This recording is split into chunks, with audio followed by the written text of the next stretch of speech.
una película muy revulsiva y muy fuerte, ¿no? Y sobre todo yo creo que además es una película que hasta ese momento había habido muy pocas en nuestro cine con un tratamiento tan adulto de la mujer, ¿no? Yo creo que es una película donde se plantea una visión de la mujer mucho más auténtico, y además que lo hubiera encarnado Aurora Bautista, que había sido una mujer, que había hecho otro tipo de cine, le da otra lectura, por así decirlo, distinta, ¿no? Pero esa mujer que al final literalmente en el último plano pierde el tren, no ya solo ese tren, sino probablemente todos los trenes de su vida van metidos en ese tren, creo que es uno de los momentos claves para sociólogos o comunicólogos o como rayos se llame, de un descubrimiento de un tipo de mujer que hasta entonces no se había tratado con esa hondura. Es verdad que es una película muy crítica respecto a la sociedad de ese tiempo que retrata, pero tan honestamente que, por ejemplo, personajes como el del cura no son el cura castrador típico que podía haber uno pensado al hacer ese tipo de críticas, sino al revés. Ese cura que hace, y aquí quiero hacer un homenaje a José María Prada, además, que la primera vez que sale les llaman ñoñas a las mujeres estas del ropero o de como se llame aquello, que la regaña en la estupenda escena de la confesión. Soberbia, Tula, le dice soberbia. Claro, que dice soberbia, dice que no es soberbia sino respeto a sí mismo. Dice, pero bueno. Es que, por ejemplo, a mí una cosa que me parece importantísima en esta película, que tiene mucho que ver con lo mismo que estaba diciendo, es la sensualidad de que está llena la película. O sea, esa sensualidad que está en la casa, en los pasillos donde se rozan o no se rozan, donde pasa él en camiseta y ella dice que me aturde. En las noches que pasa el pobre Ramiro, que por eso ataca, claro, después de estas cosas. Ese erotismo dominguero tremendo de las afueras, esto de las motos y del que parece una cosa como de la escapada de Dino Risi o de último neorrealismo. Pero sobre todo la propia sensualidad de Tula. Esa Tula que dice que no es remedio de nadie y que parece que desplaza de su vida el sexo, no solo no lo desplaza, sino que además puede observarse que tras cada ataque, por llamarlo de alguna manera, de Ramiro a ella, en la siguiente secuencia, ella tiene un punto más de coquetería, se ha vestido mejor, se ha puesto una cosa más, un peinado más favorecedor. Y tarda más en apagar la luz. Sí, bueno, claro, y llega un momento que incluso se mira en el espejo estando en camisón. O sea que todo esto es muy... Y luego una cosa que me parece estupendo por parte de la dirección de Miguel y que lo hace estupendamente Aurora Bautista, que es esta tactilidad con respecto a los objetos que tiene Tula, que toca preferentemente objetos, pero con gran sensualidad, ¿eh? O sea, la fruta, las cosas que recoge, la ropa, las sábanas, cómo abre o cierra las ventanas para echar fuera. Esto no sé si es influencia de Namuno por mi parte, al decirlo. Cuando es Namuno que abre las ventanas para echar fuera el olor de hombre, pero hay una secuencia en la película que dice claramente eso, en el dormitorio. Pero también se atreve a tocar a Ramiro como quien no quiere la cosa, o sea, para quitarle un hilo de la chaqueta, para cogerle el brazo, para peinarle, eso sí, con la excusa de que le está tratando como un niño, porque claro, cuando le limpia con colonia o le peina, exactamente igual que cuando le dice que vas a llegar tarde, se lo dice como si fueran los niños que va a llegar tarde del colegio. Y luego una cosa en que está clarísimo, que es al revés, o sea, esa secuencia en que están paseando por el jardín del pueblo, en que Ramiro nota en el cuello perfectamente cómo le está mirando Tula ya le está mirando claramente de otra manera. Y con ella misma también hay un cierto erotismo que no se atreve a mucho, pero esa forma de echarse colonia, de taparse del sol, de mirarse al espejo la noche esa del camisón. Entonces, toda esta sensualidad que hay en la película me parece que es una cosa dificilísima de conseguir. Una sensualidad de hora de siesta. Sin ninguna obviedad, y que es muy importante y que refleja todo eso, bueno, pues la especie de caso clínico que es este personaje, que es un personaje enormemente sensual.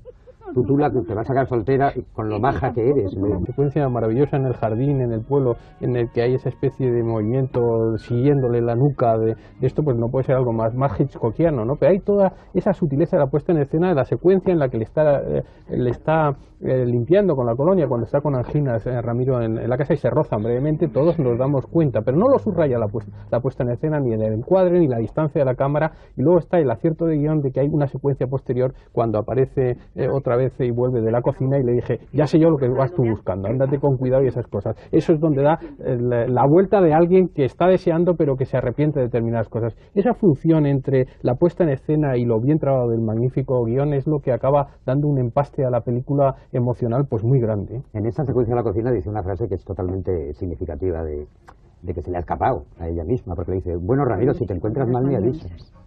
Dice que es una cosa preciosa, o sea, cuando se marcha, como diciendo...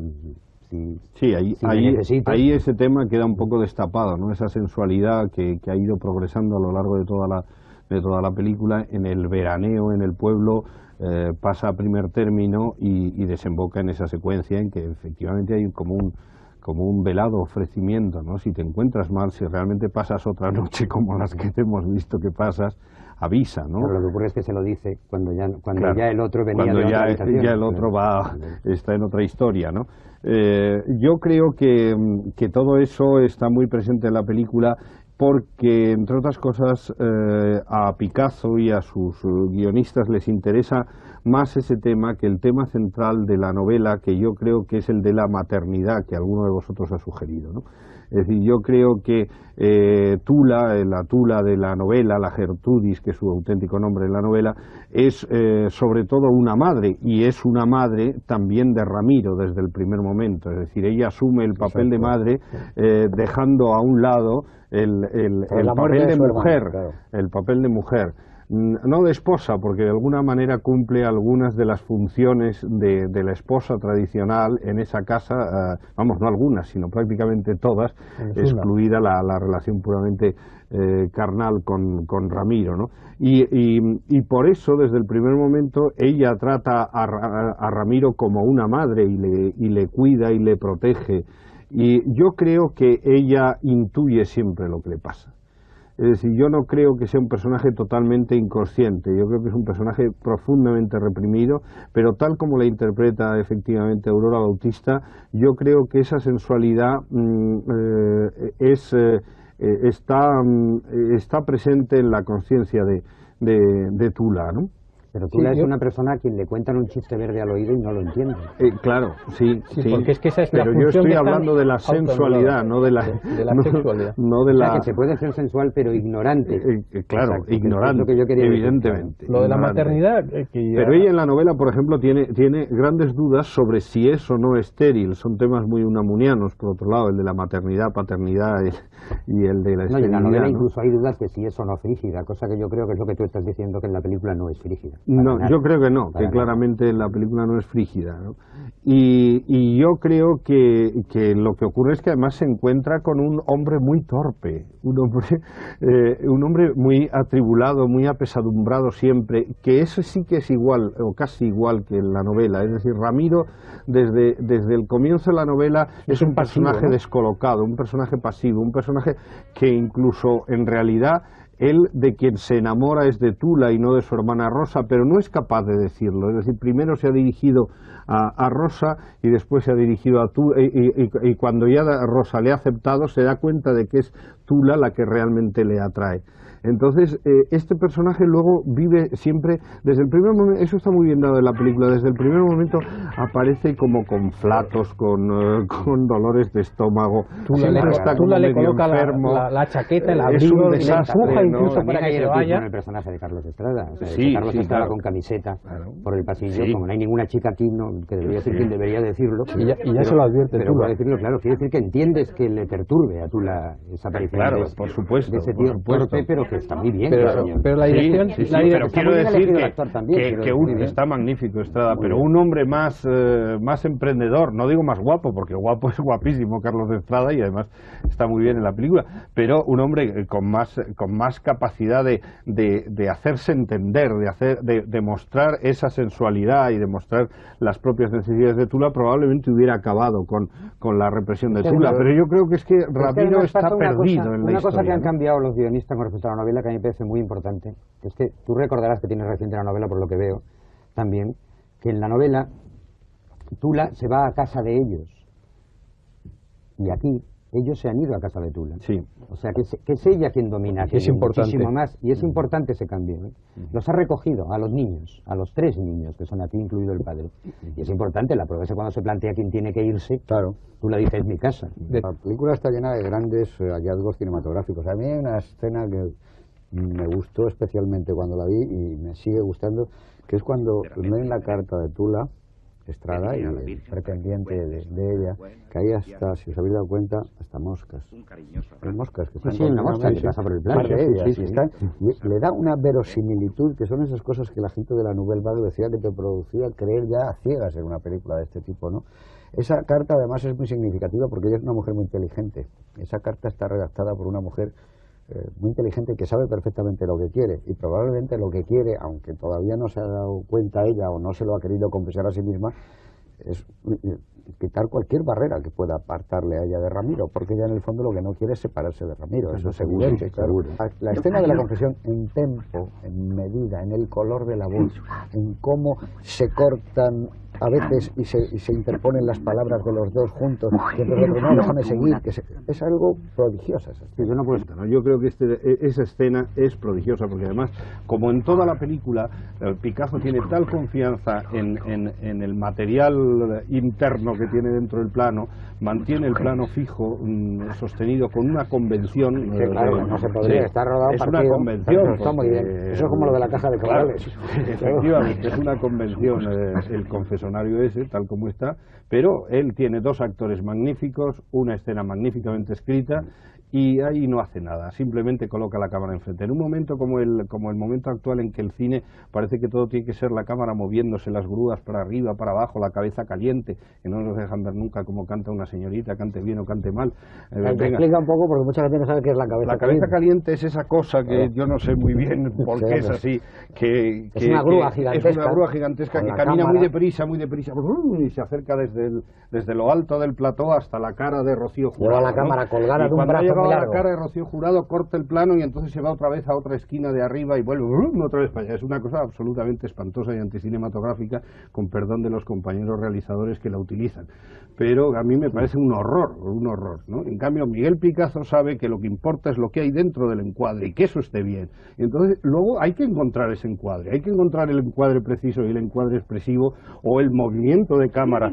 ¿Cómo son esos paseos por la calle? Sí, porque hay movimiento cuando van de cámara. caminando Tula y Herminia seguidas por Pretendiente. Chiro Bermejo, por Emilio, ¿no? Pues, que se cambia, claro, ahí se pone en ahí medio. hay movimiento de cámara, porque evidentemente se requiere el traveling, pero esos movimientos de cámara son también movimientos de cámara de acompañamiento, expresivos, funcionales, como Dios manda, ¿no? Es decir, que esta película es un modelo de verdad de realización de cómo se debe contar una historia, y como la historia es buenísima y los personajes son buenísimos, todo funciona, ¿no? No, lo de Detenido en el Tiempo, tan Detenido en el Tiempo es cuando hace esa panorámica estupenda para presentar el pueblo, hasta que llega el coche de línea que llega, de repente, eso podía ser un barrio de la misma ciudad a la que se han ido, hasta que ves que ha llegado un coche. Quiere decir que todo era lo mismo, todo era una cosa absolutamente estratificada y marciana. Digo marciana, aunque yo he vivido en esos sitios, como supongo que todos los que estamos aquí. Hay un cambio muy sustancial en la novela, y es con respecto a la novela, y es el personaje de Juanita, ¿no? Que hace efectivamente muy bien Enriqueta Carballeira. Porque en la novela es una criada, es la criada que vive con ellos. Yo agradezco que no sea una criada. Y está muy bien que está muy bien que además cambie y que sea la prima, y que además sea una niña, y que además sea una niña un poco bobita, ¿no? Un poco es preciosa el momento que se tira ya al agua. Es estupendo. Porque además la cámara está viendo que está pasando algo. Eso es un ejemplo, otro más de esa sutileza de que está contando algo que no te dice qué es. O sea, ¿qué es lo que pasa? Esta niña, ¿qué es lo que mira? ¿Qué le pasa por dentro? ¿Por qué se remanga? ¿Por qué se tira de repente como una loca? Ese segmento... Un punto de demencia en el personaje ya está en una escena preciosa. Detrás de la ventana, cuando llama el niño y dice, me sé una cosa, y me cuenta esa cosa que me tengo apuntado por aquí, que no sé, que me dan ganas de leer. De todas formas, es que ahí apuntas también... La mujer de un cándido mándigo, Chutiritimandigo, tiene una mona. Tiene memoria, tiene memoria. No está apuntado. Claro, cuando está debajo de la cama es espléndido. Bueno, es que ese segmento del pueblo cambia totalmente, porque incluso Aurora Bautista, el personaje de Aurora Bautista Tula, es como más natural, está a punto incluso de acercarse a Ramiro, porque ha vuelto a sus raíces, a cómo veía que todo es bonito, se siente una vez que ha salido del ámbito agobiante de la ciudad, es como hay otra cosa distinta, y es un segmento muy abstracto, es realmente muy cine moderno, por decirlo de alguna forma, porque está todo estilizado, aumentan los silencios, aumenta los cambios bruscos, porque ya la película avanza mucho más rápido, ¿no? Y demuestra cómo es capaz de cambiar el punto de vista Picasso y el ritmo propio de la película, ¿no? Que es otro dato a favor de su magnífica realización. ¿Cuál sería tu plano favorito? Pues ya hemos dicho algunos de ellos, ¿no? A mí me gusta mucho la secuencia en la que están en la habitación cuando Ramiro está enfermo con anginas. Y hay un momento particular de esa secuencia que me gusta mucho, porque se combina la puesta en escena con un movimiento de cámara. Y es cuando él se mira en el espejo para ver los rastros de la enfermedad y rápidamente pasamos de uno a otro con ella haciéndole el hecho de Aurora Bautista. Hay una puesta en escena, un momento en que une a los dos personajes en un momento de intimidad y cómo aprovecha todos los elementos del decorado para dar fluidez a la puesta en escena con una precisión hitchcockiana y matemática. Así que voy a escoger ese momento. Muy bien. ¿Y para ti, Juan? Ya que me lo has dicho a mí primero, porque yo voy a decir una que me da la sensación que se la voy a quitar a Fernando. A lo mejor no se la quito y estoy pasándome de listo. Porque como Fernando siempre tiene que ser plano fijo, si no, no te lo quitas, ¿eh? No, como Fernando dice mucho, que yo me acuerdo, que le gustan las secuencias muy largas. Sí. Aquí hay una secuencia muy larga, de 8 minutos 52 segundos, que la he cronometrado en total, de los cuales por lo menos 6 minutos y medio, que he apuntado, me parecen extraordinarios. Que es cuando llega Carlos Estrada a la casa. Le cuenta en el pasillo unos minutos antes el niño: Tulita ha hecho la promesa que va a estar 2 horas sin hablar. Llega, hay un despertador ahí para medirlo. Está planchando, le han quitado la mesa. Se tiene que ir a un lado con un flexo, donde se va el niño con los deberes, con lo cual los hombres quedan separados de las mujeres, que es una cosa muy significativa también en esta película. Y no está hecho en plano secuencia, posiblemente se rodó en un plano secuencia y luego se han rodado insertos que se han introducido, pero da una sensación de verdad, hasta que los niños se van y se quedan ellos solos, que entonces ya casi es plano secuencia, casi todo el rato. Y de repente él decide acercarse a ella y contarle la verdad de lo que pasa. Que lo único que me chirría un poco es que en ese momento empieza la música, por otro lado estupenda, de Pérez Olea. A mí toda esa secuencia tan larga, la secuencia de la plancha y los deberes, a mí me parece extraordinario. ¿Era esa la que ibas a elegir tú o no? A mí lo que me gusta muchísimo es el momento en que ya Estrada se declara, ¿no? Y entonces ella se retira, empieza a sollozar y empieza a decir: Ramiro, por Dios, mi hermana, y a echarle en cara que... Pero dentro de esa misma secuencia, claro, es el final. Y entonces él se asusta, retrocede, da la vuelta a la mesa. Es un movimiento de escena muy curioso, ¿no? Porque todo se produce como persiguiéndose alrededor de la mesa, pero con un movimiento inverso, porque él en vez de acercarse se va alejando, pero luego vuelve por el otro lado, ¿no?